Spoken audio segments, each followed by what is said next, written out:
Um conhecido historiador árabe acusa mulheres que dirigem carros de não se importarem com estupro.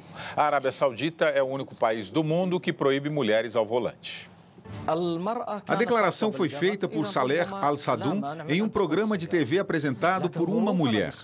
O historiador defendia o papel dos homens na sociedade saudita quando deixou escapar a frase: mulheres ocidentais que dirigem não ligam se forem estupradas. Impressionada, a apresentadora questionou a afirmação e ouviu outra resposta polêmica. Não é um grande problema para elas além do dano moral. Em nosso caso, entretanto, o problema é social e religioso. As mulheres que não dirigem são tratadas como rainhas. Maior produtor mundial de petróleo, a Arábia Saudita tem leis baseadas numa interpretação rígida do islamismo, que impõe segregação de sexos em espaços públicos e impede a mulher de andar desacompanhada de um homem. As mulheres sauditas costumam ser presas ao serem flagradas ao volante. Algumas denunciam a restrição colocando imagens na internet quando estão dirigindo. Essa ação da mulher dirigindo na Arábia Saudita afronta por quê? Porque se vê como cultura ocidental? Primeiro eu diria, a Arábia Saudita é um país muito rico, né? Talvez o mais rico país árabe que tem, aliado e restrito dos Estados Unidos. Portanto, do ponto de vista geopolítico, a Arábia Saudita não se mexe, certo? No sentido de que ela tem um lugar muito assegurado na geopolítica do Oriente Médio. Ela é a principal inimiga do Irã. O Oriente Médio, na realidade, é uma guerra fria entre a Arábia Saudita e Irã. A gente tem, às vezes, a impressão que o problema central do Oriente Médio é o conflito israelo-palestino, mas isso é para quem não conhece o Oriente Médio. O conflito no Oriente Médio, a mais importante geopolítico, é entre o Irã e a Arábia Saudita, o que está acontecendo. No começo estava acontecendo na Síria, agora a coisa saiu um pouco do controle, a própria Arábia Saudita não quer mais o Estado Islâmico. Então, nesse cenário, quer dizer, a Arábia Saudita tem leis draconianas, né?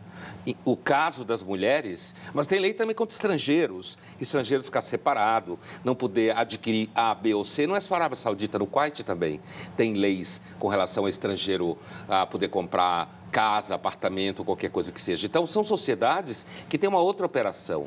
Agora, eu acho interessante, William, porque mesmo movimentos feministas se eximem de tocar no problema de muitas mulheres em situações como essa, porque elas se eximem, porque elas vêm com um argumento multicultural.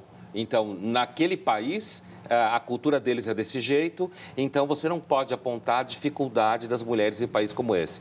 Então, o próprio feminismo, ele, de certa forma, capotou diante do multiculturalismo, que é uma teoria interessante numa série de coisas, mas cria uma série de problemas na interação entre os fluxos, as culturas e os países.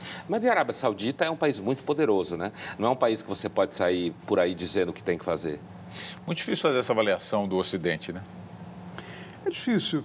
Claro que isso envolve valores muito diferentes. Para nós, evidentemente, a ideia de que uma mulher não possa dirigir tem que ver com com a proibição da sua autonomia para viver, para fazer, para se locomover e para fazer escolhas, né? Agora, eu não sei, Pondé, eu tive recentemente um seminário com várias feministas discutindo o problema da representação política das mulheres. Eu estava tratando do caso brasileiro junto com uma aluna minha. E eu vi das feministas digamos assim, uma crítica muito severa a quaisquer limitações dessa natureza, inclusive no mundo do Oriente Médio, no mundo árabe, né? E, portanto, também nesse país, né?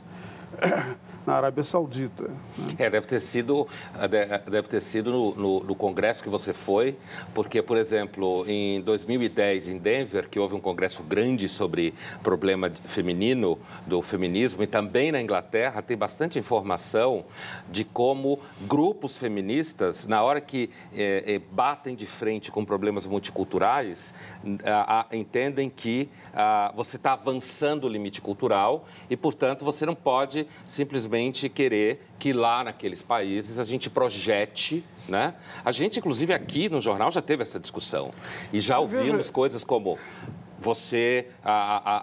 as mulheres que nascem em outra cultura vivem de outro jeito, a gente vive de outro jeito. Então, acho que o movimento feminista ele não é monolítico. Né? Mas é interessante, porque uma das críticas mais importantes foi exatamente a essa visão do multiculturalismo que suporia, que tem por suposição que você deve respeitar cultura local, mesmo que ela tenha elementos de violência ou, eventualmente, de discriminação, como nesse caso, né?